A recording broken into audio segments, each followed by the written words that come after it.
अशोक खरात प्रकरणी महत्त्वाची घडामोड डॉक्टरांपाठोपाठ आता एक सोनोग्राफी सेंटर आणि मेडिकल स्टोअर सुद्धा पोलीस यंत्रणेच्या रडारवर असल्याची सूत्रांनी माहिती दिली आहे। सोनोग्राफी सेंटरमध्ये गर्भलिंग निदान चाचणी केली जात होती का असा संशय व्यक्त केला जातोय।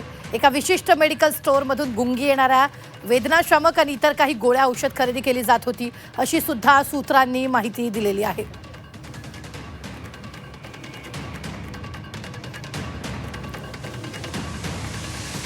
तर या संदर्भात ताजे अपडेट देत आहेत आपले प्रतिनिधी सागर गायकवाड। सागर, आता नवीन अपडेट या सगळ्यामध्ये येते ती म्हणजेच या सगळ्या चौकशी सोनोग्राफी सेंटर आणि मेडिकल स्टोअर सुद्धा पोलीस यंत्रणेच्या रडारवर आहे, काय नेमकं?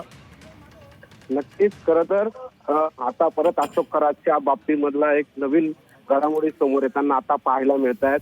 ज्याप्रमाणे आपण बघितलं की डॉक्टर हा खरात काही महिलांना काही औषधं द्यायच्या गर्भपात किंवा गर्भधारणासाठी काही गोळ्या देत होता हे देखील आपल्याला समजलं होतं। तशीच आता एक पुढची अपडेट समोर येते।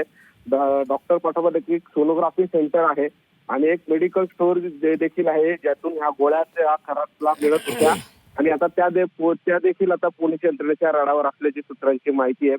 सोनोग्राफी सेंटरमध्ये गर्भलिंग निदान चाचणी केली जात होती का असा संशय देखील एसआयटीला आहे। त्याबाबत देखील आता चौकशी ही एसआयटीच्या मार्फत करण्यात येते।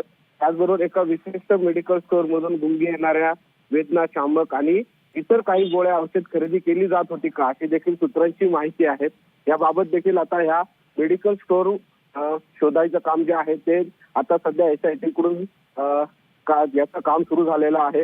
मात्र यात आता नवीन अपडेट येत असताना त्या खरंच ते किती क्रूर पद्धतीने किंवा आपण म्हणतो निश्चित सागर, धन्यवाद ताजे अपडेट देण्यासाठी। आम्ही वेळोवेळी तुमच्याकडून या संदर्भातले ताजे अपडेट घेत राहतो।